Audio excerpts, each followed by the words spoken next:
Halo teman-teman, perkenalkan, saya Rafika Rahmat. Hari ini kita akan membahas sesuatu yang sangat dekat dengan kehidupan kita, yakni dunia digital. Kita semua hampir setiap hari membuka media sosial, membaca komentar, ataupun berbagi informasi. Tapi, pernah nggak sih kalian merasa internet ini terasa semakin penuh dengan komentar negatif dan suasana yang tidak nyaman? Sebenarnya, internet tidak harus seperti itu. Dengan memahami etika digital, kita bisa menciptakan ruang online yang lebih sehat dan menyenangkan. Yuk kita bahas bersama. Mengapa internet bisa terlihat toksik?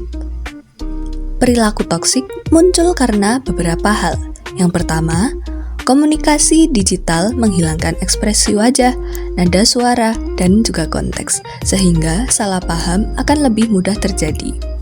Yang kedua, banyak orang merasa aman karena berlindung di balik layar, sehingga berani menyampaikan komentar yang sebenarnya tidak akan mereka ucapkan secara langsung. Yang ketiga, kita sering lupa bahwa setiap kata yang kita tulis akan meninggalkan jejak digital yang sulit dihapus. Jadi, persoalannya bukan pada internetnya, tetapi pada bagaimana kita menggunakan ruang digital. Dari persoalan tersebut, kita membutuhkan yang namanya netiquette atau etika dalam berkomunikasi di dunia maya.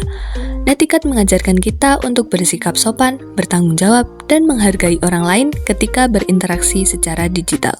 Ini juga bagian dari literasi digital, yaitu kemampuan menggunakan teknologi dengan aman, bijak, dan beretika.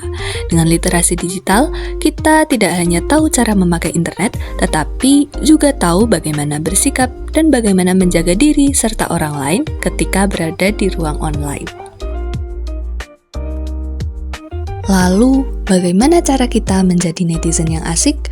Beberapa hal sederhana yang dapat kita lakukan adalah: pertama, biasakan berpikir sebelum menulis.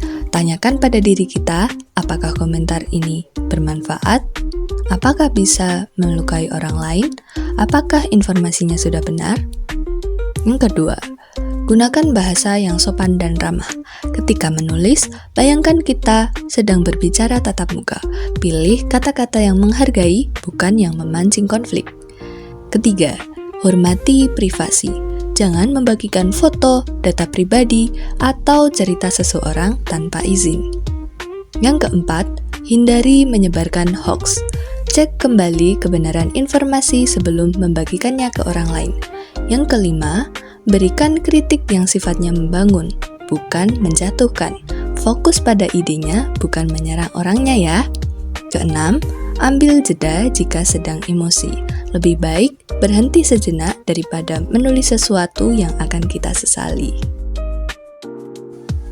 Pada akhirnya, ruang digital itu adalah cermin dari penggunanya. Kalau kita memenuhi internet dengan komentar yang positif, empati, dan sikap saling menghargai, maka suasananya juga akan menjadi lebih sehat.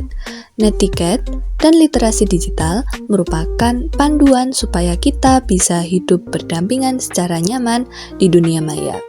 Jadi, sebelum menekan tombol kirim, pikirkan dulu dampaknya. Ingat ya, internet itu nggak harus toksik. Yuk, bareng-bareng jadi netizen asik yang membawa energi positif dimanapun kita berinteraksi.